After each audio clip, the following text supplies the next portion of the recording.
9s² plus 16y² সাথে কত যোগ করলে যোগফল পূর্ণবর্গ রাশি হবে?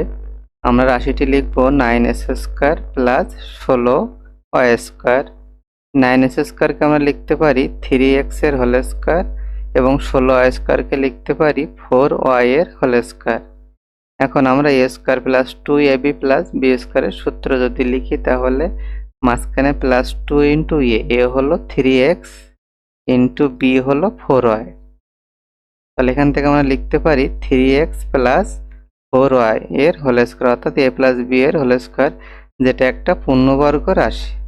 অর্থাৎ এখানে আমরা মাঝখানে যদি 2 ইন্টু 3x প্লাস 4y এই রাশিটা গুণ করি তাহলে আমাদের যোগফল পূর্ণবর্গ রাশি হবে। তাহলে এখান থেকে 3 দুগুণে 6, 4 ছক 24x হয়। অর্থাৎ আমাদের প্রশ্নে প্রদত্ত এই রাশির সাথে 24x যোগ করলে যোগফল একটি পূর্ণবর্গ রাশি হবে। অপশনে গ হলো সঠিক উত্তর।